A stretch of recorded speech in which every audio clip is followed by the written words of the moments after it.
Friends, welcome back to my YouTube channel. कैसे हैं आप सभी? आई होप आप सभी अच्छे होंगे। फ्रेंड्स, आज हम बात करेंगे अंशु शुभम ऑफिशियल के बारे में, अंशु के बारे में, शुभम के बारे में और उनकी फैमिली के बारे में बात करेंगे। तो बात यहाँ पर है कि आखिर सासू माँ अंशु से इतना परेशान क्यों हो गई हैं और क्यों इतना तंग रहती हैं कि अंशु की बातों का जवाब भी देना ठीक नहीं समझती हैं।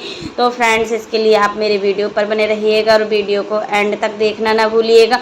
और फ्रेंड्स, अगर आपने मेरे चैनल को सब्सक्राइब ना किया हो तो आप लोग मेरे चैनल को सब्सक्राइब कर दीजिएगा और खूब सारा प्यार दीजिएगा। तो फ्रेंड्स, यहाँ पर हम आपको बता दें कि अंशु की सासू माँ से 2 दिन पहले थोड़ी अनबन हो गई थी, मतलब इसी चीज़ को लेकर, देवर को लेकर।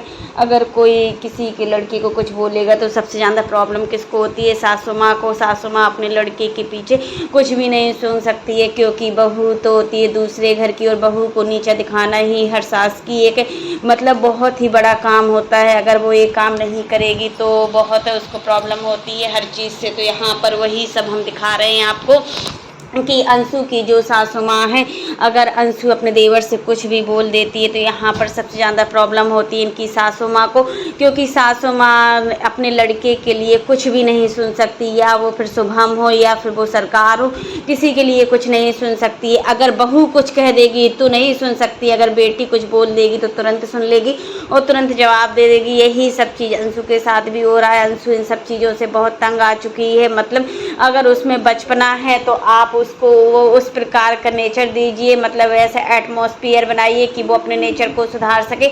लेकिन यहाँ पर तो नेचर को सुधारने की बजाय मायके जाने की ही लगी रहती है। मायके जाना है, बार बार लगा रहता है। सासू माँ का इतनी जल्दी जल्दी मायके जाना क्या ठीक है? हमें तो नहीं लगता है कि ठीक है। क्या इसलिए छोड़ कर जाती है अंशु को कि अंशु काम करना सीख जाए, अंशु सब कुछ सीख जाए। लेकिन जब अंशु डर डर के रहेगी तो वो कैसे सीखेगी? और अपने अंदर के जो डर को है वो बाहर भी नहीं निकाल पाएगी। यही चीज़ें देखने को मिल रहा है यहाँ पर। तो फ्रेंड्स, इस वीडियो के माध्यम से आपसे हम यह कहना चाहते हैं कि अंशु के लिए एटमॉस्फेयर खुला होना चाहिए। मतलब जितना कि शुभम अंशु को चाहता है उतना पूरी फैमिली को अंशु की केयर करना चाहिए, नहीं तो अंशु यहाँ पर घुट घुट कर मर जाएगी और ना ही किसी से बात कह पाएगी। अभी तो इनकी मौसी वाली बात भी थी, तो मौसी की तो कुछ नहीं है, मौसी रहती है। कई लोगों का कमेंट था कि इनके ससुराल में इनकी मौसी सास क्यों रहती है। अंशु की जो मौसी सास है वो इनकी लगता है दोनों बहनें हैं और एक ही घर में दोनों बहनों की शादी हुई है, तो यही सब चीज़ की वजह से यहाँ पर रहती हैं। बट इनकी फैमिली में ऐसा कोई ज़्यादा लोग नहीं है कि अंशु संभाल ना पाए। बट होता है ना कि गांव है तो गांव के तौर तरीके ही हर लड़की को निभाना पड़ते हैं, हर एटमॉस्फेयर में रहना पड़ता है। यहाँ मायके में अंशु के खुला एटमॉस्फेयर था, मतलब दोनों भाभी लोग थी, वो अपनी मर्जी से जो कुछ करना है कर सकती हैं, हर चीज़ कर सकती हैं। बट यहाँ पर भी इनकी ऐसा कुछ नहीं, मम्मी भी बहुत तेज़ हैं, हर चीज़ है। लेकिन यहाँ सास को भी समझना चाहिए कि अंशु के लिए अच्छी सास बनकर रहें, और अंशु को भी समझना चाहिए कि हमें बहू होने का अच्छा फर्ज निभाना चाहिए। दोनों पक्षों से रिश्ते निपटे, अगर एक रिश्ते को निभाया जाए तो रिश्ते ज़्यादा दिन तक नहीं चलते हैं। और फिर कब तक अंशु अपने बार बार मायके आएगी? देखिए, खुद का तो मायका है नहीं है, भाई भाभी अपने भी नहीं है, लेकिन अपनों से ज़्यादा प्यार देते हैं, ये चीज़ तो हम मानते हैं। अभी अंशु की विदाई में प्रिंस और रंजना ने बहुत मान सम्मान किया है जमाई का, और यहाँ पर सचिन और मनीषा ने अलग से भी दिया है, सब कुछ अलग अलग। दोनों भाई भी कुछ ऐसा अलग नहीं है, बट दोनों लोगों ने अलग अलग गिफ्ट दिए हैं, अलग अलग सामान दिया है। और जो विदाई में दिया जाता है कोईचा, तो वो रंजना ने दिया है। मतलब कोईचा जो होता है तो वो रंजना को नहीं देना चाहिए था, ये चीज़ हम मानते हैं। जब घर में बड़ी बहू थी, मनीषा थी, तो मनीषा को ही ये सब करना चाहिए था। बट रंजना की भी गलती लग रही है यहाँ पर कुछ ना कुछ, कि रंजना आगे से आगे क्यों कर रही है। जब बड़ी बहू होती है तो बड़ी बहू ही करती है, अगर सास होती है तो सास करती है। ननद का हो या फिर बेटी का हो या बहू का हो, कोई का भी हो, हस्बैंड से नहीं कराया जाता है। बट यहाँ बिहार में जैसा भी इनका कल्चर हो वैसा कर सकते हैं। कई बिहार में कई जगह देखा जाता है कि हस्बैंड भी दे सकते हैं, कोई चाहे ऐसा कुछ नहीं है। लेकिन अपने यहाँ की अलग अलग परंपरा होती है, अपने अपने यहाँ के अलग अलग रीति रिवाज होते हैं। तो यही सब चीज़ देखने को मिला है कि अंशु अपनी सासू माँ से कुछ भी पूछती है तो सासू माँ जवाब नहीं देती हैं, बल्कि चुप हो जाती हैं और हंस देती हैं। तो इसका मतलब अंशु भी अब बहुत ज़्यादा परेशान रहने लगी है। यही चीज़ होती है कि ससुराल में जब बहू को काम करना नहीं आता है तो बहू के साथ बहुत ही ज़्यादा अत्याचार होते हैं।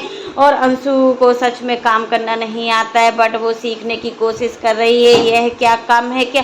अगर किसी लड़की को काम करना नहीं आता है और वह सीखने की कोशिश करती है तो ये भी एक बिल्कुल ठीक होता है, ठीक बात होती है कि चलो वो कुछ तो सीख रही है, जब उसने पहले कुछ सीखा भी नहीं है लेकिन अब वो सीखना चाहती है और आगे बढ़ना चाहती है। पहले उसका ऐसा माहौल नहीं मिला है कि वो काम करना सीख जाए। और ससुराल पक्ष होता है तो वो सिर्फ काम करने का ही होता है। अगर यहाँ पर हम काम नहीं करते हैं तो ज़्यादा दिन तक हम ससुराल में टिक नहीं सकते हैं। यही चीज़ें अंशु भी अपना बताती है। और जब सासू माँ इसको अकेले छोड़ जाती है घर में तो कितना डरा डरा रहती है और डर के मारे कोई भी काम नहीं कर पाती है। तो फ्रेंड्स यही चीज़ें होती हैं कि हमें छोटी छोटी चीज़ों को सोचना चाहिए, समझना चाहिए, बट हम ऐसी चीज़ों को इग्नोर कर देते हैं। यही इनकी सासू माँ गलती कर रही हैं कि छोटी छोटी चीज़ों को सोच नहीं रही हैं, बल्कि बहू को उल्टा ही ससुराल में अकेले छोड़ दे रही हैं। चाहे बहू डर जाए या कुछ हो जाए, बट बोल सकते हैं ना कि जब कोई नहीं होता है तो भगवान होता है। और यहाँ पर देखिए कई लोगों ने कमेंट भी किया हुआ था कि अंशु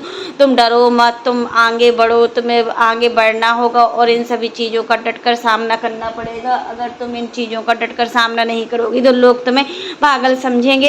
और यही सब चीज़ें हो रहा है अंशु के साथ। अंशु को भी मतलब इतना दिखावा भी नहीं करना चाहिए। अंशु क्यों इतना दिखावा कर रही है, ओवर एक्टिंग कर रही है, इस वजह से शायद सास परेशान है। और परेशानी की कोई भी जड़ नहीं है, परेशानी की मेन वजह है तो अंशु को ज़्यादा बोलना, चुलबुला होना और सभी के साथ फ्रैंक होना। जब इनका देवर के साथ मतलब इतना बचपना टाइप की बातें होती हैं तो शायद देवर को भी पसंद नहीं है या अंशु को भी इतना बचपना सहना पसंद नहीं है। तो फिर दोनों लोग मजाक क्यों करते हैं? दोनों लोगों को मजाक नहीं करना चाहिए और दोनों लोगों को एक दूसरे की रिस्पेक्ट करना चाहिए। देवर अब देखो इतना कुछ दूध पीता हुआ बच्चा नहीं है जो अपनी भाभी की रिस्पेक्ट ना कर सके, और अंशु भी यहाँ पर कोई दूध पीती बच्ची नहीं है जो अपने देवर की रिस्पेक्ट ना कर सकें। दोनों लोगों को भाई बहन का रिश्ता मानना चाहिए। तो फ्रेंड्स यही सब चीज़ें हम बोलेंगे कि मतलब इतना सब ताम झाम करने की क्या ज़रूरत है, इतना सोशल मीडिया पर दिखाने की क्या ज़रूरत है। अगर आप सोशल मीडिया पर ये सब चीज़ों को दिखाते हैं तो कहीं ना कहीं इन सब चीज़ों में कुछ ना कुछ नेगेटिविटी होती है। वही सब चीज़ अंशु के साथ भी हो रहा है कि अंशु के अंदर नेगेटिविटी आ रही है और दिन पर दिन वह टूटती जा रही है। और टूटने का एक कारण होता है कि मतलब जब अंदर ही अंदर आप टूटोगे तो कई ना कई प्रकार की बीमारियां आपको घेर लेती हैं। और यहाँ पर अंशु को बहुत सारी बीमारियां घेरी हुई हैं तो इतना टेस्ट भी कराती है हर चीज़। अब इसके पहले देखिए कि इसको टाइफाइड हो गया था, फिर वायरल बुखार भी आया, 1 महीने में 2 बार फीवर आना और हमेशा कमजोरी रहना और थकान थकान सा बना रहना, यही सब चीज़ें अंशु में रहता है। तो अंशु को भी अपना ध्यान रखना चाहिए। अगर आप ध्यान नहीं रखेंगी तो आप कैसे अपनी फैमिली का ध्यान रखेंगी? जब तक आप स्वस्थ नहीं होंगी तब तक आप कोई काम नहीं कर सकती। यही सब चीज़ें देखने को मिलता है, हर लड़की को इन सब चीज़ों को फेस करना पड़ता है। और अगर आप इन चीज़ों को फेस नहीं करोगी तो आप लाइफ में आगे नहीं बढ़ सकती हो। बट आपके अंदर बहुत ज़्यादा सुधार हुआ है और आप अपने अंदर बहुत ज़्यादा परिवर्तन लाई हो, ये सब चीज़ें तो देखने को मिल रहा है। ये सब चीज़ें आप धीरे धीरे ही मैनेज कर पाओगे, क्योंकि जब हम कोई चीज़ सीखते हैं ना तो छोटे से बड़े रूप में सीखते हैं, एकदम से हम कुछ ज़्यादा नहीं सीख पाते हैं, क्योंकि हमारी इतनी इम्यूनिटी पावर नहीं होती है कि हम किसी चीज़ को इतना लंबे समय तक मतलब जो कभी किया नहीं है उसको एकदम से सह पाएँ। तो यही चीज़ें होती है कि एक लड़की को ससुराल में हर चीज़ मैनेज करनी होती है। और सभी लोगों का कमेंट ये आता है कि मतलब अभी शादी को 1 महीना भी नहीं हुआ और अंशु इतना बीमार रहती है, बार बार बीमार पड़ना क्या संकेत है और क्या ये नौटंकी कर रही है, काम ना करने का बहाना कर रही है, यही सब चीज़ें बोली जा रही है। तो फ्रेंड्स यहाँ पर हम आपको बताएंगे कि ये पहले इसको इतना कोई काम का प्रेशर नहीं था, बट अब इनको काम का प्रेशर कुछ ज़्यादा ही हो गया है। और बस जब काम ज़्यादा पड़ेगा तो अंदर ही अंदर ये टूट जाएगी और कमज़ोरी भी आएगी, जिस वजह से इनको चिड़चिड़ापन भी आता जाएगा